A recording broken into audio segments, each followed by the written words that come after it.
Bom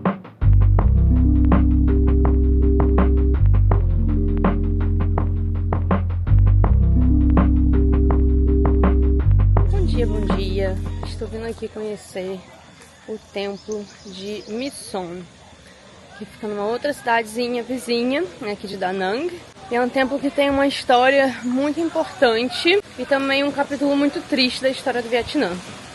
Então vamos conhecer juntos.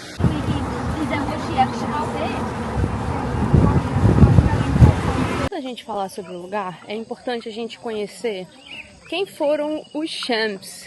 Eles foram, as pessoas do reino de Champa, que foi um dos maiores reinos aqui do Sudeste Asiático durante muito tempo. Dizem que eles eram originários ali da região de Taiwan e do sul da China. Eles foram os maiores viajantes do mundo. Eles desbravavam os mares e conquistaram vários territórios muito antes dos vikings, muito antes dos europeus e em canoas, tá? Não eram grandes embarcações, não. Eles chegaram aqui nessa região central do Vietnã e aqui eles construíram um grande santuário. Eles eram hinduístas, com forte influência da Índia. E aqui eles construíram um santuário hinduísta. Esse santuário, ele foi construído para o deus Shiva, que é um deus muito importante do hinduísmo. E ele era o centro espiritual do reino. Passado o tempo, como eles não dominavam todo o território, eles começaram a perder suas forças, Entraram em conflitos com os povos que já estavam aqui do Vietnã, principalmente da parte do norte do Vietnã, e acabaram perdendo a sua força e praticamente desapareceram. Como os povos aqui do Vietnã, eles não eram hinduístas, eles eram budistas, esse templo acabou ficando esquecido por quase 500 anos. Aí chegou a colonização francesa. E com a colonização, eles perceberam que esse lugar aqui era importante. Então o que eles fizeram? Eles trouxeram arqueólogos, eles cavaram as tumbas, eles removeram itens sagrados, a coroa do rei, vários outros itens do santuário, estátuas, e boa parte eles levaram para museus, na França. Claro, como sempre. Mas alguns desses itens permaneceram aqui e estão no Museu de Cham, que é um museu que fala sobre a história desse povo, desse império aqui nessa região, que fica lá na cidade de Da Nang.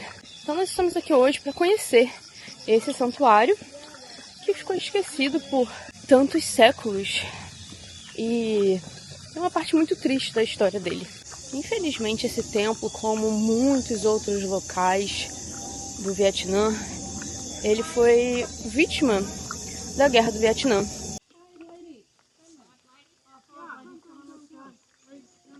Muito quente aqui dentro de uma floresta, cercado por montanhas, então a umidade aqui chega a quase 100%.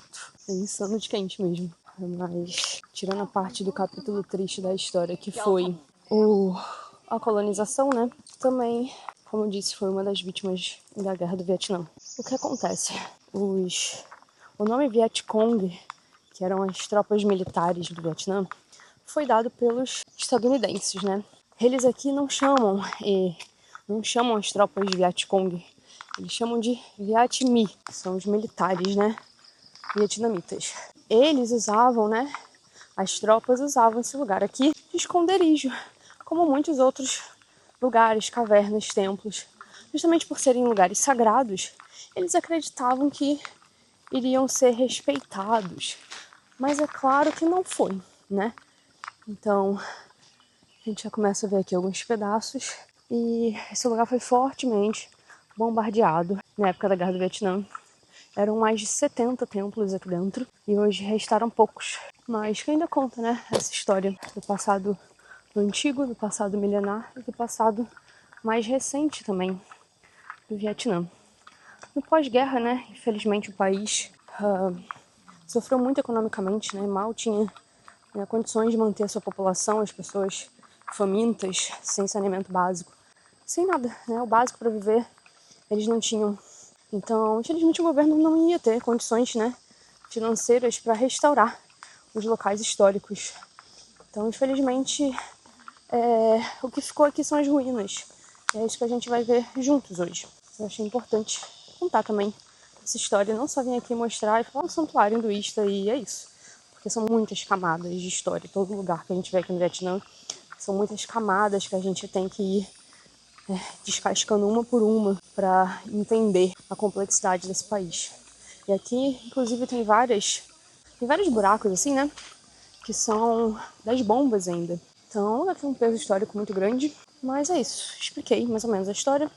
Agora vamos conhecer. E olha que curioso. Não tem cimento, argamassa, não tem nada no meio dos tijolos. E diversos arqueólogos já vieram aqui para estudar isso e até hoje não se sabe como que foi construído esses templos. Foi apenas tijolo em cima de tijolo, sem nenhum tipo de liga, né? De nada para juntar eles. Aqui vai entrar para fazer as cerimônias. O templo principal.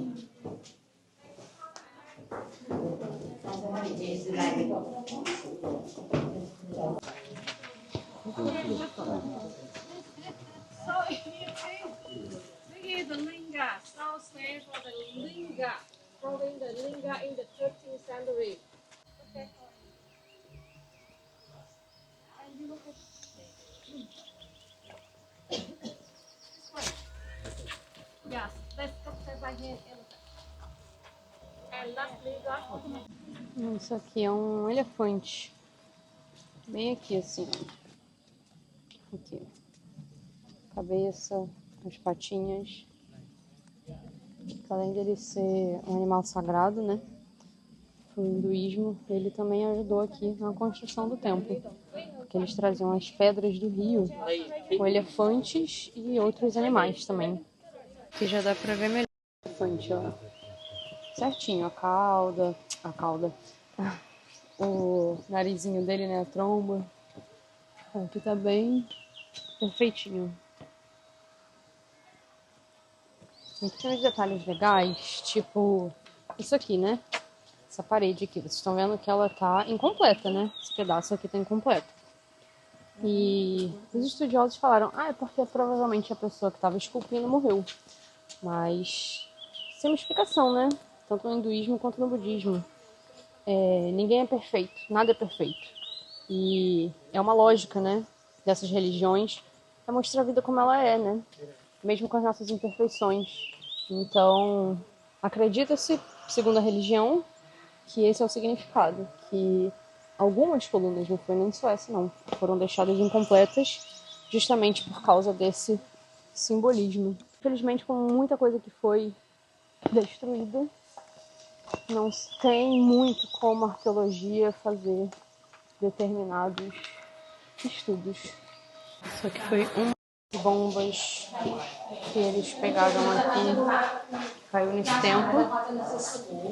E essa parte aqui da parede é a parte original, dá até pra ver as rachaduras das bombas. E essa daqui foi a reconstrução.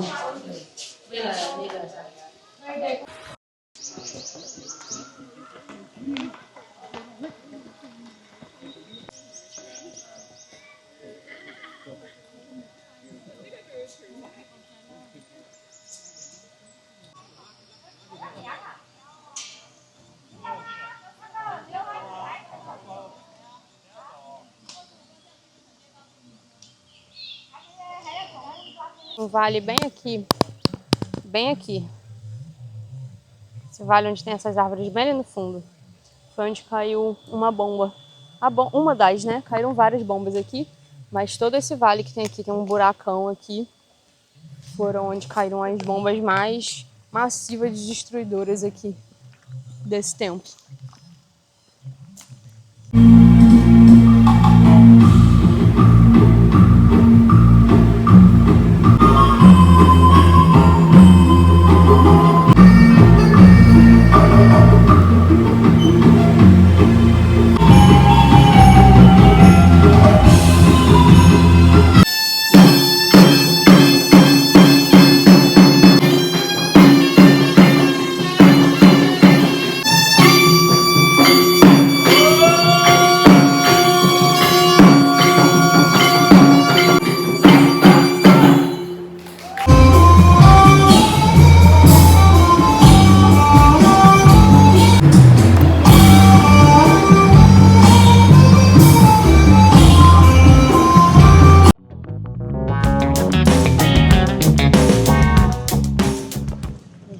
aqui explorar a cidade de Hoi An. Vou fazer um walking tour, então vai ser difícil de ir falando muito enquanto eu gravo, mas qualquer coisa eu vou botar as imagens e depois ir narrando a história pra vocês, tá? Não se preocupem que vocês vão conhecer tudo. Essa aqui é a cidade de Hoi An.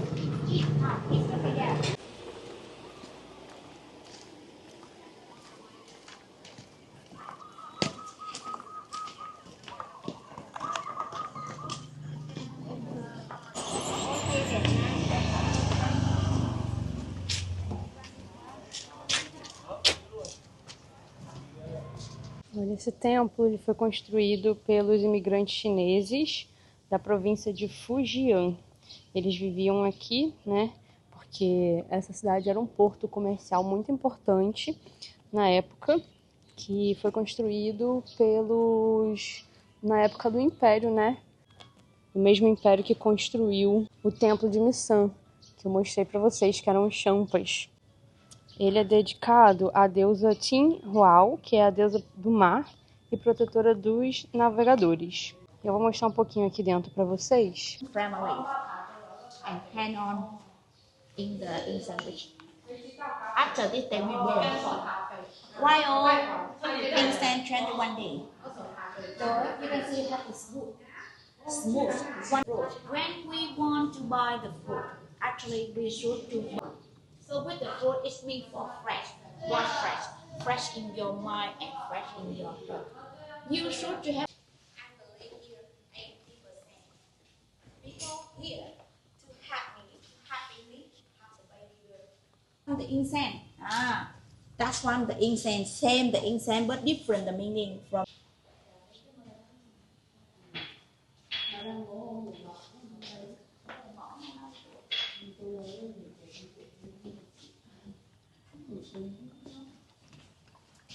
Só para vocês entenderem um pouco mais, essa cidade aqui, ela é patrimônio da Unesco, a cidade toda. Inclusive esse templo que eu tô aqui agora. Era uma cidade muito importante porque tinha o porto, né? E era um dos portos mais importantes da Ásia, porque ligava, né, todo o continente por aqui. E aqui tinha, até hoje ainda tem, né? Era uma troca de comércio muito grande de especiarias e principalmente de seda. Aqui veio um pouco de tudo, gente. Veio europeus, portugueses, espanhóis, alemães, franceses passaram por aqui, japoneses, chineses. Enfim, todos passavam por aqui porque eram as especiarias mais importantes da época, né? Que era pimenta, canela, chá e seda. Além de porcelana também. Essa cidade também passou a ter uma cidade japonesa aqui dentro. E ela era dividida por uma ponte que a gente vai ver mais tarde. Essa presença japonesa aqui, ela foi interrompida em 1639, quando o Japão impediu que os seus cidadãos, né, viajassem para o exterior.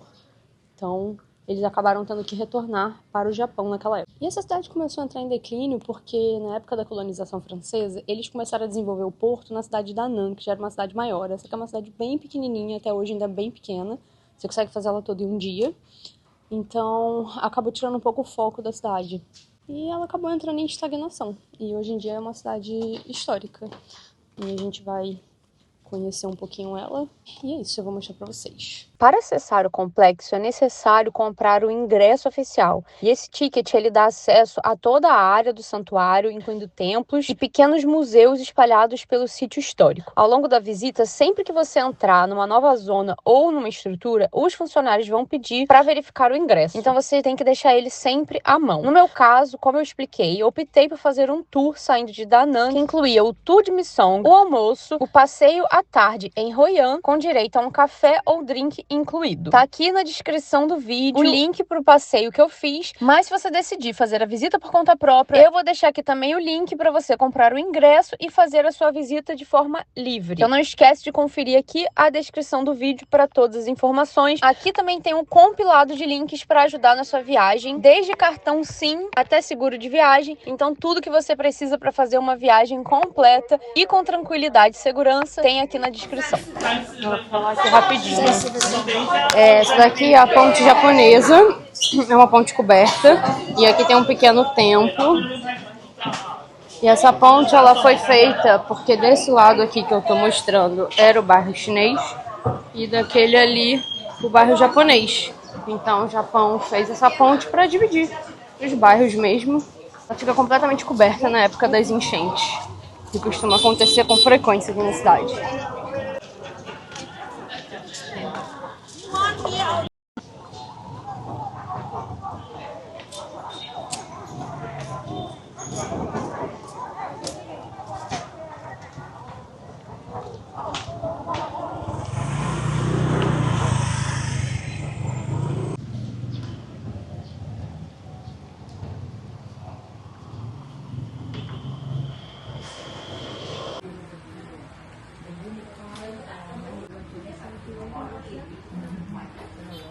Essa aqui é a casa mais antiga da cidade e pertence à mesma família por 6 gerações.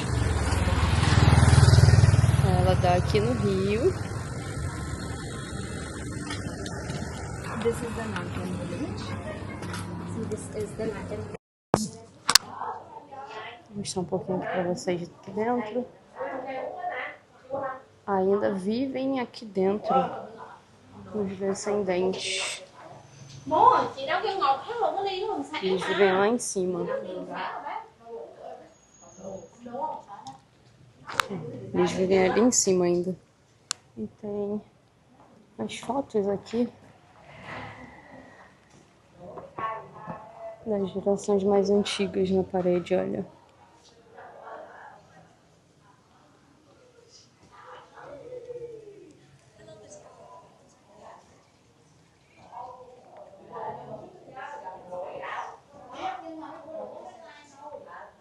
Uma curiosidade, aquele festival famoso de lanternas que acontece aqui no Vietnã, que vocês provavelmente já viram, que lembra aquela cena, né, daquele filme lá da Rapunzel, da Disney, acontece aqui nessa cidade, bem aqui.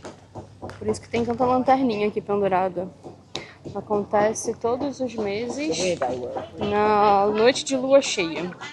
Esse mês vai acontecer dia 9 de junho e dia 8 de julho. Over there, you can see the yellow color. Gente, acabou. O walking tour foi bem simplesinho. Ela só, tipo, andou bem aqui no centrinho e explicou um pouco da história e foi isso. Mas muito interessante essa cidade, cara. Muito bonita. Nossa senhora, ela é bem pequenininha, mas é muito charmosa. Eu vou mostrar mais pra vocês aqui, porque agora eu tô livre e o meu transfer de volta pra cidade é só daqui a 1 hora. Então vou mostrar pra vocês mais um pouquinho aqui.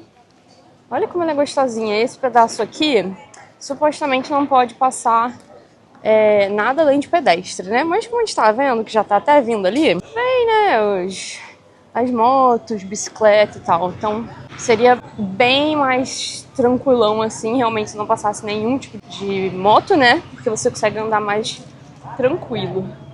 Mas de qualquer forma, é uma cidade bem tranquila, um ritmo bem diferente. E também por ser bem pequena. Só que assim, infestada de turista, né? Talvez por ser muito pequena, né, a gente acaba percebendo mais, porque fica uma concentração maior de pessoas em pouco espaço, né? Porque em Da Nang, por exemplo, e Hue, nossa, Hue eu acho que eu vi meia dúzia de turistas, foi muito. Agora em Da Nang eu quase não vejo. Tirando os que estão no meu hostel, tipo, andando na rua assim, você quase não passa por turista. Então aqui já é uma vibe bem diferente. Gente, mas olha como é que é linda essa cidade, cara. Nossa, muito bonita mesmo. Valeu super a pena. Foi bem cansativo porque eu fiz 2 passeios num dia só, né? E tá muito quente, mas valeu super a pena, de verdade. E aqui também você pode fazer sua própria roupa. Você pode ir nas lojas de tecido e... Nossa, que lindo.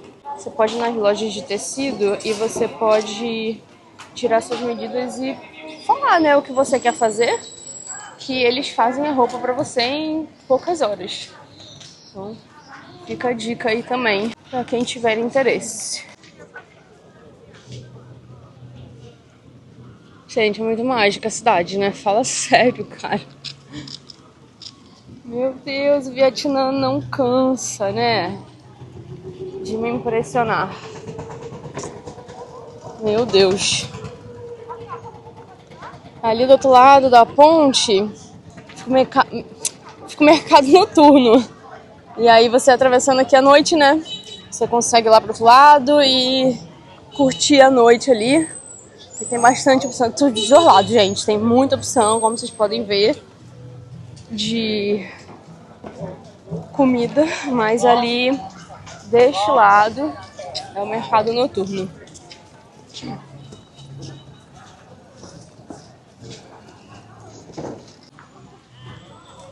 Ah, e só uma informação.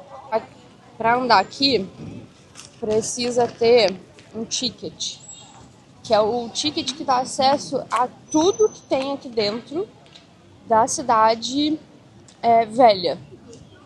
Então você só consegue acessar a cidade velha com ticket, não é de livre entrada. Só o inicinho ali é de livre entrada.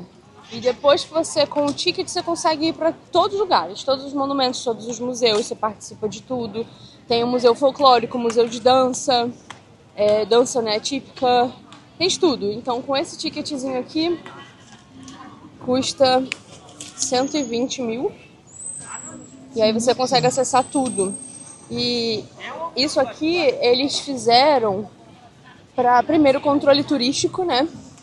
E segundo, preservação, porque com esse dinheiro eles conseguem manter, né, a infraestrutura da cidade, a limpeza e tudo mais, e também o controle, né, excessivo de turistas que entram aqui. Então, achei uma medida interessante e é uma medida, na verdade, que estão até querendo aplicar na Europa agora, né, em cidades como Veneza. O mercado noturno começa ali naquela rua onde a gente estava. É que você beira o outro lado da ponte. Que é mais spa e comida, assim, né? E aí esse lado aqui tem a parte dos museus, mais comércio, né? E mais partes assim históricas, né? As casas mais antigas e tudo mais. Ali fica a ponte japonesa, a gente viu. Aí eu vou até ali de novo para contar a história da ponte melhor para vocês. Agora que eu tô livre, não consegui explicar direito. Ó, a ponte japonesa. E aí vocês vão ver que ela é arqueada, né? E aí, segundo as lendas, né, daqui do lugar e das tradições japonesas, o que acontece? Eles acreditam que tem um monstro, né, do mar. Então, essa lenda é chamada de Namazu, ou seja, é uma lenda do folclore, né, japonês. Ele vive sobre a terra, né, e a cabeça dele fica no Japão. E quando ele se mexe, é ele que causa os terremotos. O corpo dele tá no fundo do mar e passa aqui pelo Sudeste Asiático, né? Vietnã, China, Indonésia. Então, supostamente o corpo dele passa por aqui. Nossa, muita gente. Supostamente o corpo dele passa por aqui. E as colunas são as estacas que mantêm o corpo do monstro, que evita ele de se mexer. Então essa a lenda que tem aqui, né? Claramente isso não deu certo, né? Eles têm até um templo ali dentro que é para manter a proteção do lugar e tudo mais. Mas claramente não deu certo porque segue tendo enchente aqui e segue tendo terremoto no Japão. Então é nada mais que uma lenda mesmo. Vamos continuar aqui, vendo a cidade. As lanterninhas estão para todo lado. É uma cidade chamada mesmo de a Cidade das Lanternas. E tem inclusive no Museu de Folclore, vocês podem ir fazer a própria lanterna de vocês. É tipo um workshop. Aqui tem mais um templo, esse eu não entrei, então vamos entrar juntos aqui. Dá o ingresso te dá acesso a entrar em todos os lugares. Né, que é o símbolo de força e poder, tá em todos os templos. E essas pinturas, que nem tem lá no outro templo, esse cara aqui, que ele fica sempre com o rosto de cor diferente, ou ele tem usando uma máscara, é porque ele era o general mais importante Então ele precisava esconder a identidade dele para ele não ser, né, morto e assassinado pelos seus inimigos. Então ele sempre pintava o rosto ou usava máscaras para esconder a sua identidade.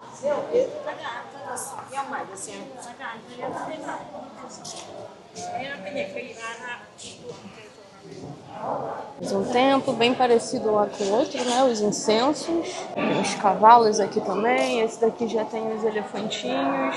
Vai ficar bem cheio aqui. Que bom que eu já tô indo embora.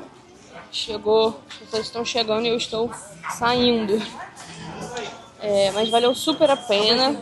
Eu queria ter mais tempo aqui no Vietnã para curtir mais essa cidade. Ficaria tranquilamente aqui uma semaninha, porque é um lugar, além de ser tranquilo de andar, bom para descansar também, né? E é isso, gente. Espero que vocês tenham gostado dessa aventura do dia de hoje. Se vocês gostaram, não esquece de deixar seu like, curtir, compartilhar. A mesma coisa de sempre. E comenta aí o que vocês acharam no dia de hoje. E não esquece de ativar o sininho para continuar acompanhando minhas aventuras aqui pela Ásia. Nosso último dia aqui no Vietnã. Estamos indo para o Siem Museum, que é o museu dos Siems, que foi o império que dominou aqui o Vietnã, né? Vietnã Central, como eu mostrei para vocês. Aquele templo que nós vimos de Visan é justamente o templo que foi construído pelos Siems. Esse vídeo aqui vai complementar o templo. Estou aqui com minha sombrinha tentando me proteger do sol. Já está 35 graus. Às 10 horas da manhã, está muito, muito quente. Não está servindo de muita coisa não, mas a gente tenta. E como eu estava dizendo, é meu último dia no Vietnã. Eu não queria ir embora, realmente me apaixonei por esse país. Mas a viagem tem que seguir, né? E hoje vai acontecer o Festival Internacional de Fogos, que eu nem sabia. Então na minha última noite vai ter aqui uma despedida com fogos. Esse festival é um festival internacional, como eu disse, né? Ele é meio que uma competição, né? Várias cidades do mundo têm esse festival de fogos. Eu realmente nem estava sabendo disso. E vai ser bem aqui no Rio, onde eu estou agora. Mais tarde estarei aqui de novo para ver os fogos. Nos despedirmos do Vietnã. É mais uma coisa de cada vez, né? Por enquanto, vamos conhecer juntos o museu. Que incrível, aqui mostra como que era os templos.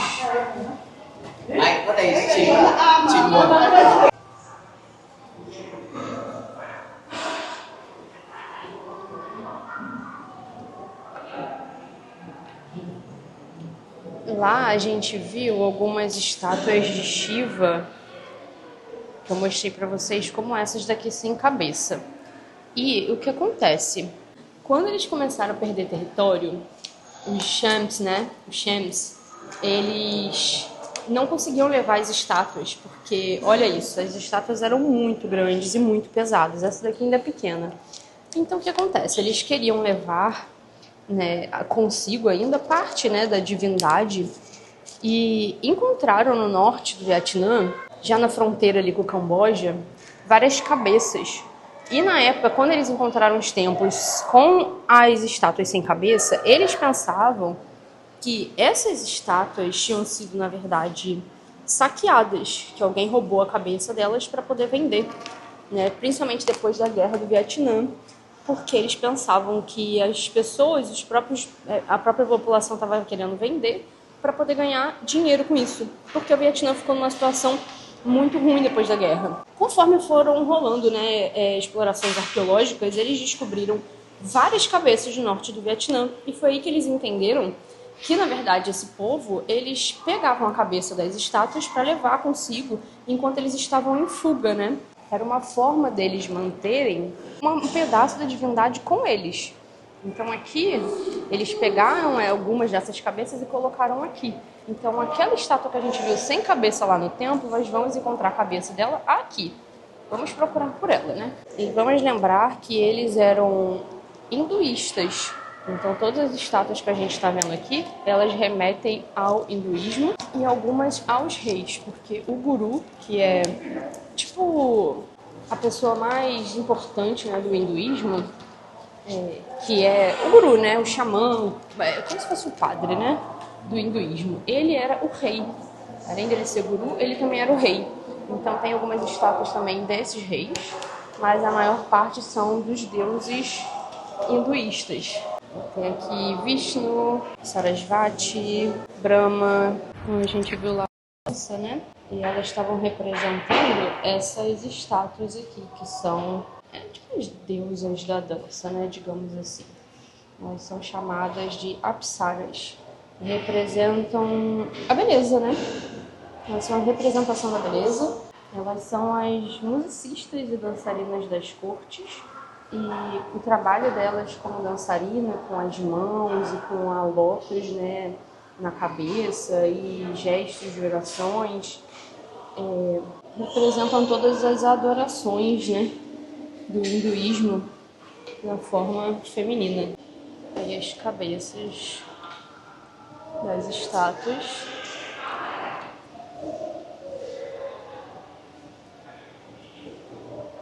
E esse reino, ele não dominou só aqui o Vietnã, não, tá? Ele dominou também a Tailândia, o Camboja. Por isso que aquele templo, não sei se vocês perceberam, né? Ele é tão parecido com os templos do Camboja, porque vem tudo ali da mesma época e sobre o mesmo domínio dos Champs. Após eles não conseguirem se manter, né, no domínio desses locais, a influência deles foi muito grande na época e influencia a arquitetura desses lugares até os dias de hoje. Os templos que são construídos no Camboja, por exemplo, até hoje, os mais modernos, eles têm uma forte influência da arquitetura daquela época.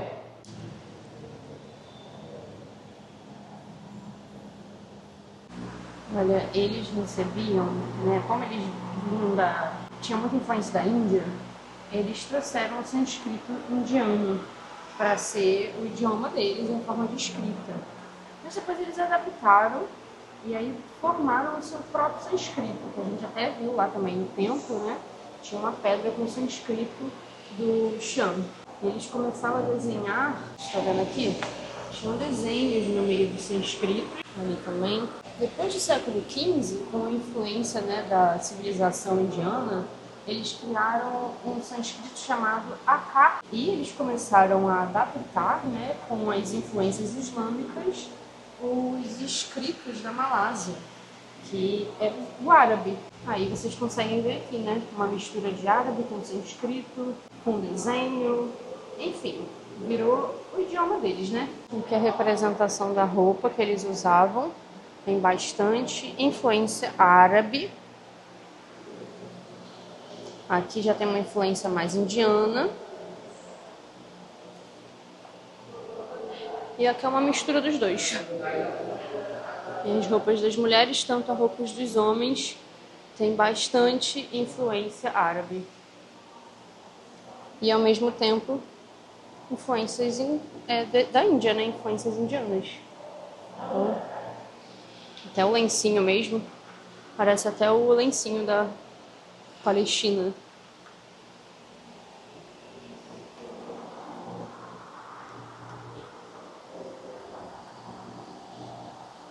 Bem, esse foi o museu. Não é muito grande, mas achei muito interessante, principalmente porque eu fui ontem no templo, então meio que se complementou, né, as informações e a história, e valeu muito a pena. Então agora eu vou voltar pro meu hostel, curtir minhas últimas horas aqui na cidade, na piscina, porque está extremamente quente hoje, não tem condições de fazer mais nada. Tenho que também arrumar minha mochila e nos vemos mais tarde para os fogos.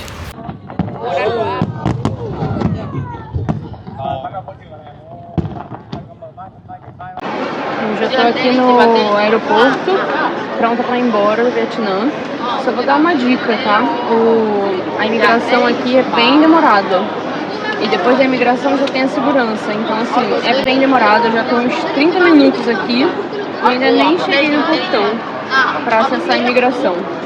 Então, a minha recomendação é que vocês não deixem para chegar aqui de última hora ou em cima da hora, porque vocês vão perder o voo. Tentem chegar cedo Ainda faltam menos de 2 horas pro meu embarque, mas 1h e 40 minutos mais ou menos. E que bom que eu cheguei cedo, porque 1h e 40 minutos do tempo que eu tô aqui, não sei nem quando eu vou entrar, porque tem fila em todas as cabines, tem fila aqui na minha frente e eu ainda nem passei do portão, então vamos ver como é que vai ser.